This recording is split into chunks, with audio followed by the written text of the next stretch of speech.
दोस्तों, मैं अभिषेक राय आप लोगों के सामने आपके YouTube चैनल @अभी जियो जी में।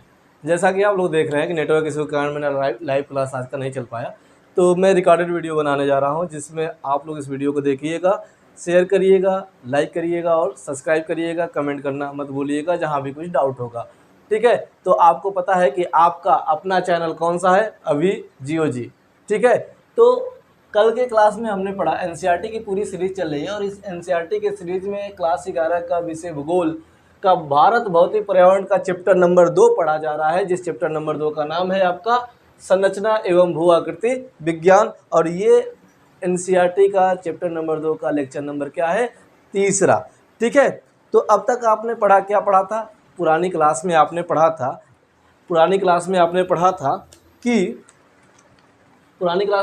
था कि जो भारत का जो फिजियोग्राफी है उसको भूवैज्ञानिक आधार पे 3 खंडों में डिवाइड किया जाता है। पहला खंड आपका प्रायद्वीपीय खंड था, दूसरा खंड आपका हिमालय वाला खंड था और तीसरा सिंधु गंगा ब्रह्मपुत्र का मैदान था, ठीक है। तो ये 3 खंड में आपने क्या किया था, इसको डिवाइड किया था। जैसा कि आप जान रहे हैं कि किसी भी स्थान की अगर भू आकृति है तो वो भू आकृति संरचना, प्रक्रम और उसकी जो अवस्था है, उसके विकास की अवस्था पर निर्भर करता है, ठीक है। अगर कोई भी स्थान की भू आकृति है तो वो क्या करती है, उसकी संरचना, प्रक्रिया और विकास की अवस्था पे पूरा का पूरा क्या होता है, निर्भर होता है। जैसे मान के चलो हमने क्या पढ़ा था, हमने देखा था कि उत्तर में एक हिमालय पर्वत है और दक्षिण में आपका प्रायद्वीपीय पठार है। इन दोनों के बीच में आपका विशाल मैदान है जो सिंधु, गंगा और ब्रह्मपुत्र नदियों के द्वारा लाई गई मृदा से बनाई गई है, जिसे उत्तर का विशाल मैदान के नाम से हम क्या करते हैं, जानते हैं, ठीक है। तो भौतिक विभाजन की बात करें तो कई भागों में डिवाइड किया गया। कई भागों में इसको डिवाइड किया गया। मुख्यतः 4 भाग हैं, लेकिन एनसीईआरटी में आपके 6 भागों में डिवाइड किया गया है, तो हम 6 भाग ही लिखेंगे, ठीक है। 6 भाग ही क्या करेंगे, लिखेंगे, ठीक है।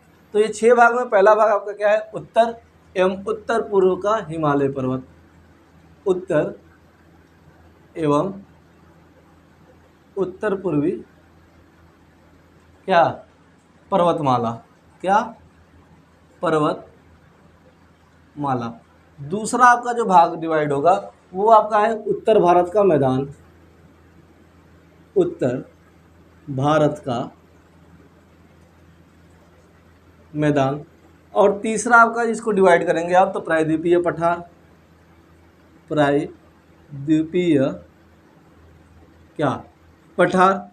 चौथे नंबर पे कौन आ जाएगा, आपका भारतीय मरुस्थल जो राजस्थान में फैला है, भारतीय मरुस्थल जो आपका राजस्थान में फैला है। 5वें नंबर पे आपका तटीय क्षेत्र आ जाएगा, तटीय क्षेत्र भारत का आ जाएगा। और उसके बाद 6ठे नंबर पे आपका आ जाएगा क्या, 6ठे नंबर पर आपका आ जाएगा द्वीप समूह। क्या आ जाएगा आपका, द्वीप समूह। तो भारत को इन 6 भागों में क्या किया गया है, बांटा गया है, ठीक है। कहीं कहीं आपको 4 भाग ही दिखेंगे, भारत का मरुस्थल हटा दिया जाएगा, तटीय और द्वीप समूह को एक में मर्ज कर लिया जाएगा। भारत के मरुस्थल को भी हम उत्तर भारत के मैदान में पढ़ लेते हैं कहीं कहीं किसी की किताबों में, लेकिन एनसीईआरटी ने आपको इसको 6 भागों में डिवाइड करके दिया है, तो आपको एनसीईआरटी के अकॉर्डिंग 6 भाग में देखने पड़ेंगे, ठीक है। यहाँ तक कोई दिक्कत नहीं।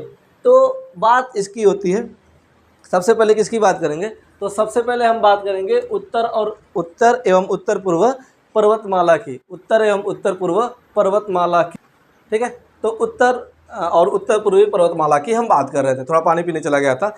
तो बात हम करेंगे किसकी, हिमालय और पूर्वी, इसमें क्या है, इसमें उत्तर और उत्तर पूर्वी पर्वतमाला में हिमालय को और जो उत्तर पूर्वी जो क्या है पहाड़ियाँ हैं उसको शामिल करेंगे। क्या करेंगे, उसको शामिल करेंगे। जैसे ये पूरा का पूरा हिमालय का क्षेत्र है और इधर आपकी जो हिमालय जाके इधर घूम जाता है, तो इसकी जो उत्तर पूर्वी पहाड़ियाँ हैं उसका जिक्र करेंगे, जिसमें आपका मिजो पहाड़ी आ जाएगा, नागा पहाड़ी आ जाएगा, पटकाई बूम भी आ जाती है, ठीक है। तो ये क्या है, इस पर्वतमाला को भी हम 3 भागों में डिवाइड करते हैं। इस पर्वतमाला को भी 4 भागों में डिवाइड करते हैं। एक तो महान हिमालय हो गया, ठीक। महान हिमालय के जस्ट आगे जब ऊपर उधर जाओगे उत्तर की तरफ तो उसको पार हिमालय कहा जाता है, ठीक है। और महान हिमालय के नीचे दक्षिण की तरफ बढ़ोगे तो आपको लघु हिमालय मिलेगा, और लघु हिमालय के दक्षिण आओगे तो शिवालिक श्रेणी आपको देखने को क्या होगी, मिल जाएगी। ठीक है, ठीक है। तो मिजोरम, मणिपुर और नागालैंड जो है इसमें भी पहाड़ियाँ दिखने को मिलती है। ये वाली जो पहाड़ियाँ है ना आपकी, कौन सी, महान हिमालय, लघु हिमालय, महान हिमालय, लघु हिमालय और शिवालिक श्रेणी, ये पश्चिम से पूरब की तरफ या पूरब से पश्चिम की तरफ फैली हुई हैं। और वही आपकी जो नागालैंड, मिजोरम और क्या कहते हैं कि मणिपुर की जो पहाड़ी है वो क्या है, वो उत्तर से दक्षिण की तरफ क्या है, फैली हुई है। ठीक है, उत्तर से दक्षिण की तरफ फैली हुई है। बृहद हिमालय श्रृंखला जिसे केंद्रीय अक्षीय श्रेणी भी कहा जाता है, ये पूरब से पश्चिम की तरफ फैली हुई है, जिसकी लंबाई कितनी है, लगभग 2500 किलोमीटर। लगभग कितनी, 2500 किलोमीटर तक है। क्या आपकी जो मेन महान हिमालय है उसकी जो लंबाई पूरब से पश्चिम की तरफ है वो लगभग कितनी है, 2500 किलोमीटर है, आपके एनसीईआरटी में दे रखा है। और इसकी जो चौड़ाई है, ये तो मान के चलो लंबाई इसकी 2500 किलोमीटर है, और इसकी जो चौड़ाई है कहीं कहीं 160 किलोमीटर, कहीं कहीं 160 किलोमीटर, तो कहीं कहीं 400 किलोमीटर। मतलब कि इसकी जो चौड़ाई है कहीं कहीं 160 किलोमीटर देखने को मिलती है, तो कहीं कहीं 400 किलोमीटर तक देखने को आपको मिल जाती है। ठीक है, आपके दिमाग में एक चीज़ आता होगा, आपके दिमाग में एक चीज़ आ रहा होगा कि जो हिमालय पर्वत है वो प्राकृतिक रोधक ही नहीं बल्कि हमारे जलवायु और सांस्कृतिक का भी विभाजन करता है। कैसे, बताओ कैसे करता है? हमारे सांस्कृतिक विभाजन भी कैसे करता है, बताओ भाई, कैसे करता है सांस्कृतिक विभाजन, कोई बताएगा? कमेंट में आप लोग लिख के दे दीजिएगा कि सांस्कृतिक विभाजन कैसे करता है। ठीक है, ठीक है। अगर हिमालय न होता तो क्या होता, चलो ठीक है, हमने हिमालय के बारे में देखा। हमारे हिमालय में कुछ पहाड़ियाँ भी है, वो पहाड़ियाँ कौन कौन सी हैं इसके बारे में थोड़ा सा देख लेते हैं। तो बात करते हैं हम भारत की, तो सबसे पहले हम बात करेंगे किसकी, नंगा पर्वत जो आपके जम्मू कश्मीर में है। ठीक है, भारत की ही पर्वत श्रृंखला है। कुछ पर्वत श्रृंखला मेजर जो है उनको मैं पढ़ दे रहा हूँ। ठीक है, नंगा पर्वत हो गया आपका, केटू हो गया आपका, फिर ग्राजेस ब्रूम हो गया आपका, फिर आपका आ जाएगा कामेत। जो मैं पढ़ रहा हूँ ना वो पश्चिम से पूरब की तरफ पढ़ रहा हूँ। सबसे पहले पश्चिम में नंगा पर्वत आएगा, फिर गार्डन गेटू जो केटू है वो आएगा, उसके बाद गाजेस ब्रूम जो है वो आएगा, उसके बाद आपका कामेत आता है, कामेत के बाद आपका आता है नंदा देवी, सॉरी कामेत के बाद हाँ नंदा देवी आता है, फिर आपका आता है धौलागिरी, धौलागिरी के बाद अनपुड़ा, अनपुड़ा के बाद मकालू, मकालू के बाद आपका गौरी शंकर, फिर माउंट एवरेस्ट जिसे सागर माता के नाम से भी जानते हैं। ठीक है, मनसालू, सॉरी मकालू नहीं मनसालू है। ठीक, उसके बाद माउंट एवरेस्ट आपका, मनसालू के बाद आपका आ जाता है गौरी शंकर, गौरी शंकर के बाद आपका आता है सागर माता, सागर माता के बाद आपका आता है मकालू, मकालू के बाद आता है कंचनजंगा, और कंचनजंगा के बाद आता है नामचा वरवा, नामचा वरवा। ठीक है, तो ये जो अभी मैंने पढ़ा वो कहाँ से थे, पश्चिम से पूरब की तरफ से। पश्चिम से पूरब की तरफ अगर हिमालय पर्वत श्रेणी को आप एक व्यवस्थित क्रम में रखेंगे तो ये नाम आपको याद रखने पड़ेंगे। कौन सी, सबसे पहले आप नाम याद करेंगे नंगा पर्वत का, नंगा पर्वत के बाद आप केटू का पढ़ेंगे, फिर ग्रासेस ब्रूम का पढ़ेंगे, ग्रासेस ब्रूम के बाद आप आओगे कामेत पे, कामेत के बाद नंदा देवी पे आओगे, नंदा देवी के बाद आप चले जाओगे धौलागिरी, धौलागिरी के बाद धौलागिरी के बाद आप चले जाओगे अनपुड़ा, अनपुड़ा के बाद मनसालू, मनसालू के बाद आप गौरी शंकर पे आओगे, गौरी शंकर के बाद उसके पूरब में आपका पड़ेगा माउंट एवरेस्ट जिसे सागर माथा भी कहते हैं, माउंट एवरेस्ट के पूरब में पड़ेगा आपका मकालू, मकालू के पूरब में पड़ेगा कंचनजंगा जो आपके सिक्किम में है, कंचनजंगा के जस्ट नहीं फिर भी दूरी पे है, जो सबसे पूरब में है हिमालय पर्वत के, वो है नामचा वरवा। ठीक है, ये पश्चिम से पूरब की तरफ आपके हिमालय पर्वत की जो चोटियां हैं प्रमुख प्रमुख, उन चोटियों के बारे में बताया गया है। ठीक है, ठीक है, तो ये पश्चिम से पूरब की तरफ था। उसी पहाड़ी में जो अरुणाचल प्रदेश में आकर तीखे मोड़ के साथ घूम जाती है उत्तर से दक्षिण की तरफ, इसमें सबसे पहले आपकी पटकाई बूम आती है।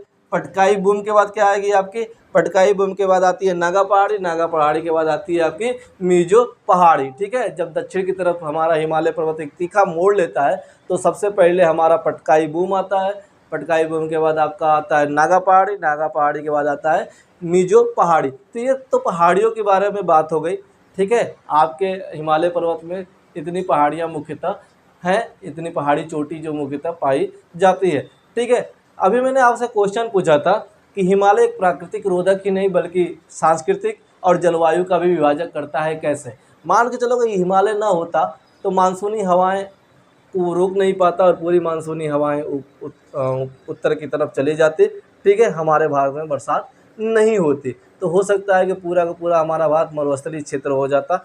देखो, मानसून के समानांतर अरावली पर्वत होने के कारण मानसून ब्रेक नहीं हो पाता है, अवरोध नहीं हो पाता है, इस कारण हमारे राजस्थान में बरसात नहीं हो पाती है। इसी कारण राजस्थान में सबसे कम वर्षा होती है। अगर हिमालय पर्वत ना होता तो अवरोध ना होता तो शायद हमारे यहाँ क्लाइमेट भी अलग पाई जाती। क्लाइमेट ऐसे अलग पाई जाती है कि ठंडियों के समय में जो साइबेरिया से आने वाली ठंडी हवाएं हैं, उस ठंडी हवाओं से हमारे यहाँ कड़ाके की बर्फ़ पड़ती, पूरा का पूरा क्या होता है, क्षेत्र बर्फ़ से ढक जाता। ठीक है, ये सारी चीज़ें हैं, तो इतनी चीज़ें आपको समझ में आई। ठीक है, इसमें कुछ दर्रे भी पाए जाते हैं जो आपके एनसीईआरटी में नहीं है, लेकिन फिर भी मैं बता दे रहा हूँ वो दर्रे आपके कौन कौन से हैं। ठीक है, ठीक है, तो कुछ दर्रों की बात हम करेंगे।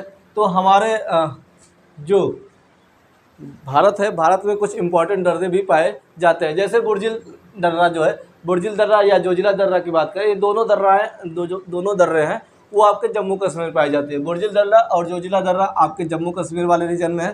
ठीक, जम्मू कश्मीर वाले रीजन में है, और आज की डेट में आप इसको मान सकते हो, क्या कहते हैं कि हाँ, जम्मू कश्मीर वाले ही रीजन में, बनिहाल भी आपका जम्मू कश्मीर वाले ही रीजन में। ठीक, तो इसके बाद शिवकला और बाराला चाला, शिवकला और बाराला चाला जो दर्रा आपका पाया जाता है, जो दर्रे पाए जाते हैं, वो दो पहाड़ों के बीच में एक रास्ता होता है, सकरा रास्ता, वो दर्रे कहे जाते हैं।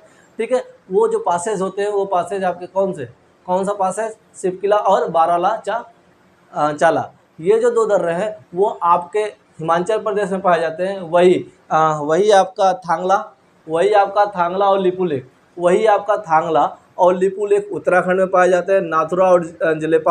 नाथुरा और जलेपा आपका सिक्किम में, और बोमडिला जो दर्रा पाया जाता है वो आपका अरुणाचल प्रदेश में है। तो ये 5-6 जो अभी दर्रों का मैंने नाम बताया, इंपॉर्टेंट दर्रे हैं, एग्जाम में हमेशा क्वेश्चन पूछते रहते हैं। तो बुर्जिल और जोजिला जो दर्रा था वो जम्मू कश्मीर में, बुर्जिल और जोजिला दर्रा जो था आपका जम्मू कश्मीर में, नोट करते रहिएगा आप लोग, क्या था? बुर्जिल एवं जोजिला जो दर्रा था वो क्या था? जम्मू एंड कश्मीर में। ठीक, बुर्जिल और जो जोजिला दर्रा था वो जम्मू एंड कश्मीर में। शिवकिला एवं बाराला चाला ये आपका है हिमाचल प्रदेश में। थांगला और लिपुलेख, थांगला एवं लिपुलेख ये आपका है उत्तराखंड में। यूके लिख रहा हूँ, यूनाइटेड किंगडम ना समझ लेना, ठीक ना। ये क्या है आपका उत्तराखंड में। नाथुला और जेपला, ठीक ना, यहाँ नीचे लिख दे रहा हूँ, नाथुला और जेपला ये आपका कहाँ है? ये आपका है सिक्किम में। कहाँ है आपका? सिक्किम में, ठीक है। कहाँ है आपका? सिक्किम में। और बोमडिला